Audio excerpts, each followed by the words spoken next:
Hello everyone, my name is Sick and it is time for another Ground Branch update video. Because a few days ago another update hit the beta branch of Ground Branch. A lot of branches in there. But yeah, this hit about maybe a week ago or maybe a little bit longer, but I wasn't home to make a video about it. So I decided I would do one now that I actually have the chance to do so again. Because it added a few new things that are worth talking about. Not a lot of big major features, but some really cool stuff in there anyway. And some other things that just make the game look a little bit nicer. One of those things is the textures of the weapons are now pre-cached by the game, which means that in the loadout screen here, they will actually be high resolution. So as you can see, like the weapon I have right now, the M16, it is actually high resolution already, but the way it was previously was that every weapon that you had not used in-game yet would be a low-res version, so it looked really shitty when you were equipping it. But now, every weapon you select, it will actually be loaded up instantly, and it will have proper textures and everything. It will look really nice. So if you switch over to the AK, for example, you could see, like, my computer's a little bit old, so it needed to load in the textures, but you could see the clear difference between the low-res version and the higher-res version, or like the higher resolution version, right? That change is really significant actually. So if we switch over to the MK48, you can see it's a little bit low res at the beginning, and then it goes up to the high res version, and it looks really good. Like the detail on this, look at that, that's just amazing, isn't it? It just looks really, really cool. This is a really cool weapon too, actually. I really like it. Alright, another thing that we need to talk about is something else that they added, is weapon canting, which is really cool. But I need it's probably easier if I show it off. So we'll take, let's see, the MK12 SPR, which is I think still a regular battle rifle, or maybe a little bit more specialized battle rifle, but it's not a dedicated sniper rifle yet. So, but we're going to start using it as one to show off the weapon canting mechanic. So let's see, we want, let's say the MK4 with 10 times magnification. I'm going to put it as far back as I am allowed to, which apparently is right about here. Right?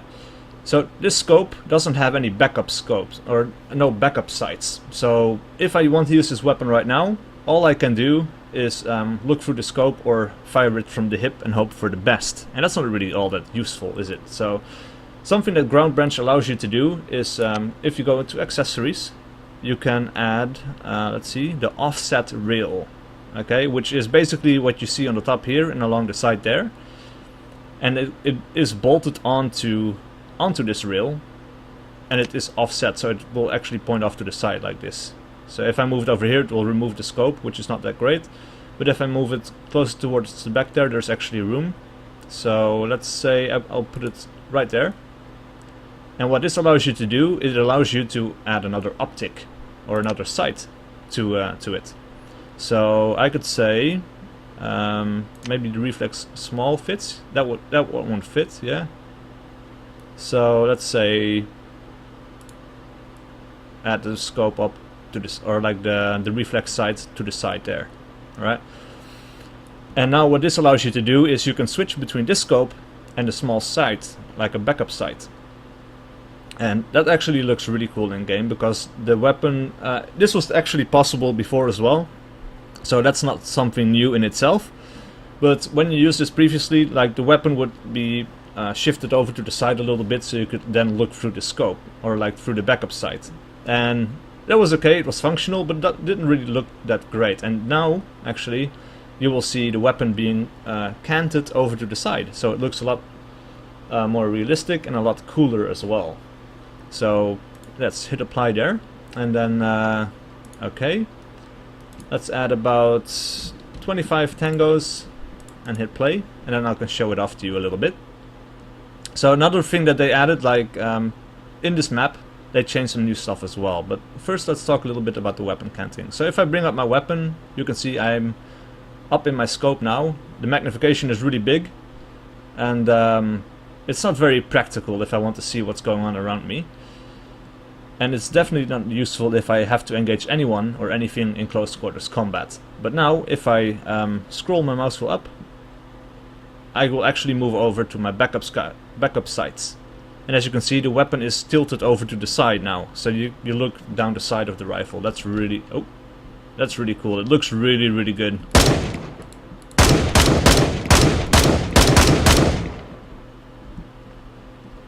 And this is something you have to get used to as well, is how the weapon sights work. Because if I keep scrolling up, I can just switch between the scope and the backup sights.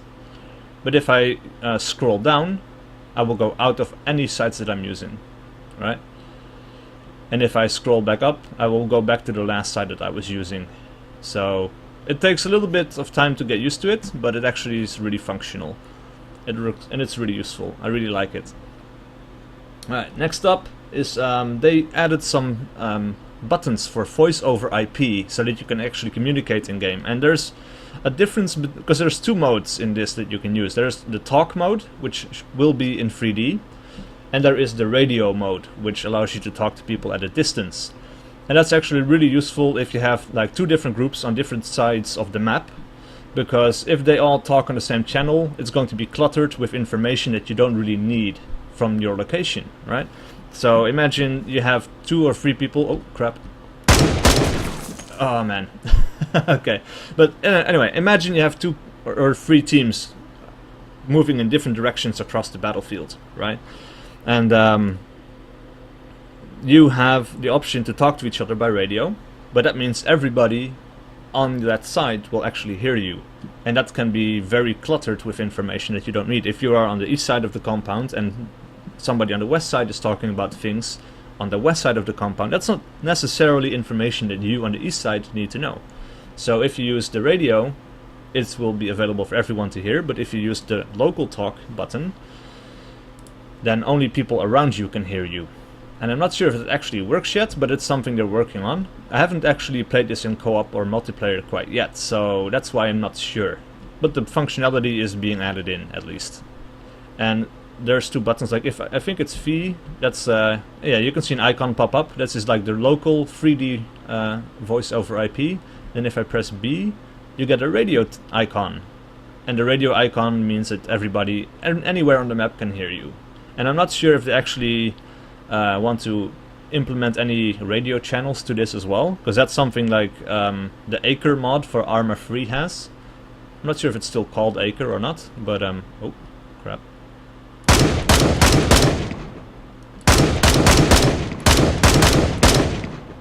Okay, those guys are taken care of, that's good. But yeah, in Arma, the radio mod for Arma, you can switch between different channels, so you can actually diversify the people you talk to even more, and it's really useful. I'm not sure if they actually want to do that or even need to do that for Ground Branch, because obviously the teams in Ground Branch are not going to be as huge as they are in Arma, so it might not actually be necessary. But yeah, that's something I'd be interested in hearing more about. Alright, next up is something you might notice right away, is the lighting on this map has changed. Previously the shadows were really, really dark, but now they're a lot lighter. They are like, things in the shadows are a bit easier to see, but the shadows on the whole, they look a lot more realistic now actually.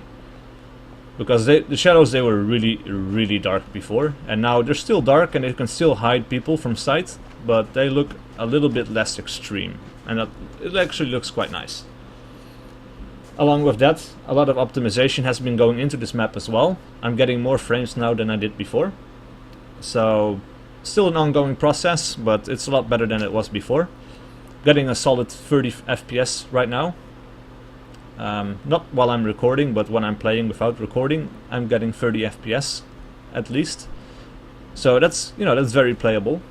And oh crap, man, damn it! Oh man, when they're close and they already notice you and they're close, they're pretty quick to kill you, which is really good. Yeah, let's jump back in one more time. I keep getting distracted because I'm talking about all of these different things, not really paying attention to my environment right now. Yeah, another thing you might have just noticed, because it's actually a really good showcase, getting myself killed. The AI never or never, they don't no longer keep firing when you get killed. If you watch my last video, you noticed I died quite a few times in there as well, and every time I got killed, the enemy did not stop firing. They just kept firing until their clip was empty, and if there was a machine gunner there, it could take a while, right? And that was kind of annoying. But now, as soon as you're dead, they stop firing.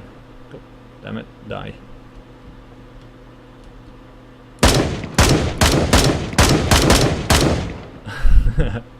Damn it, another guy. Yeah, my frame rates are not reliable quite yet because I'm recording. And there's something going on with the scope as well. Like, if I'm into the big scope, the frame rates, when I look to the top right, they actually stay the same.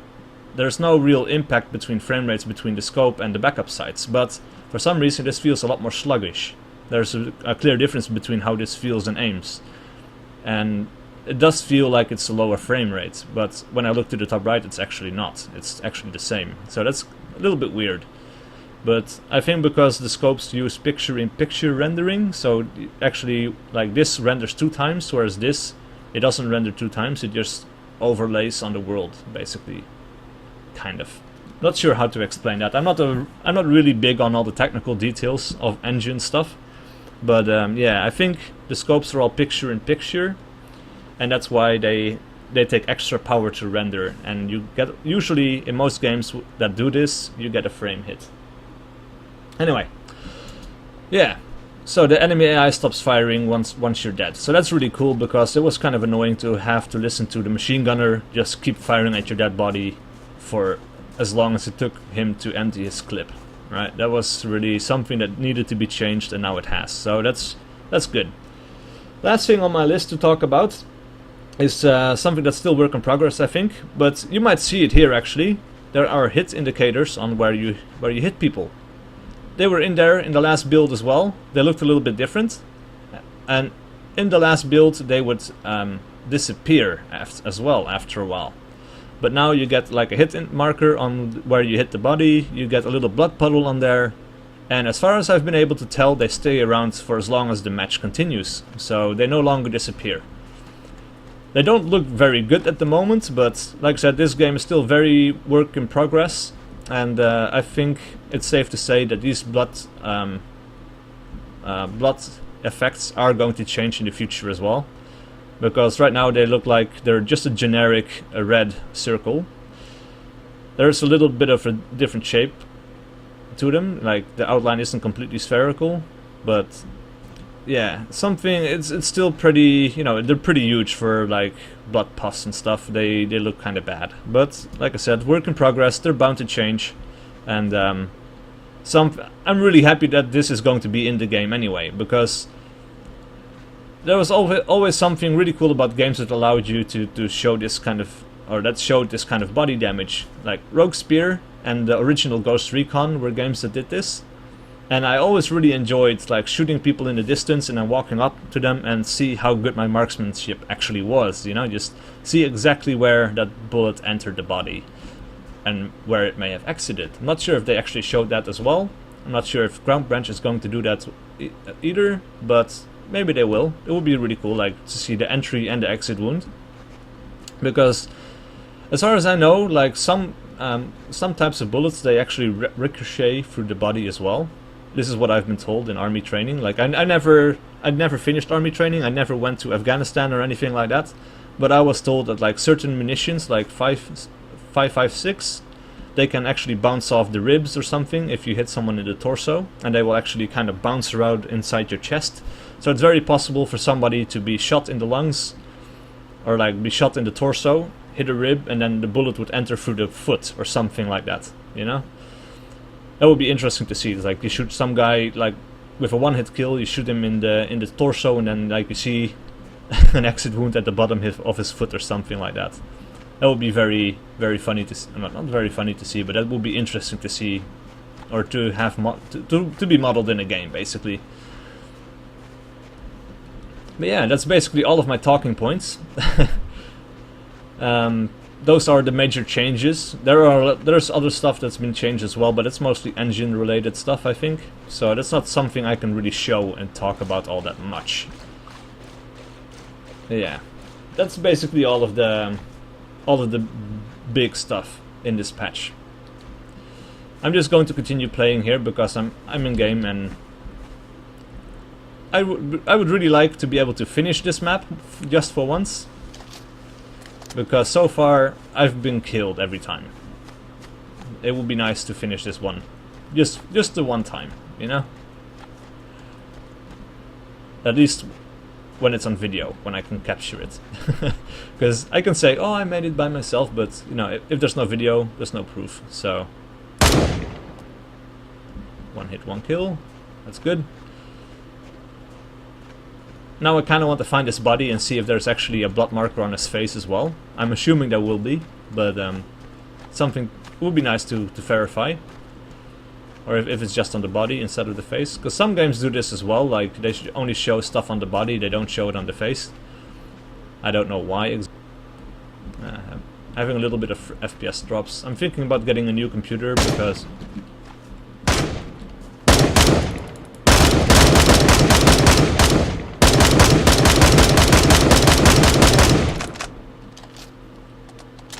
Pretty sure I hit him now. Can I see anything? No. I did see another guy over there as well, I think, so I have to be careful.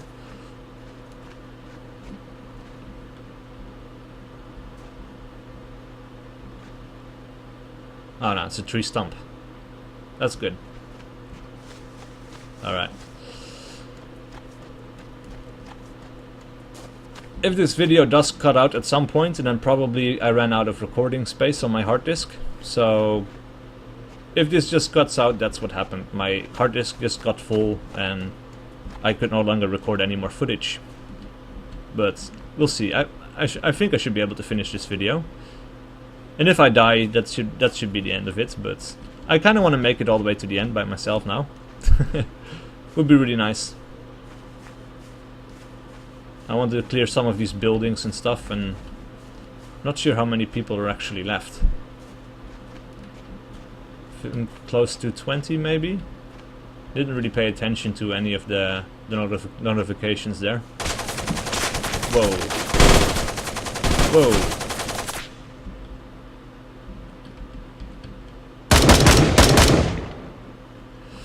Man, and there's a guy on the other side of the fence here as well, I think.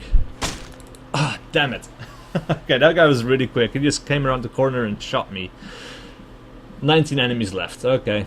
Well, I did pretty well anyway. That's it for this video. I hope you liked it. And if you want to see more, please like and subscribe. And I will try to keep track of the Ground Branch updates as best as I can. Right, see you guys for the next one.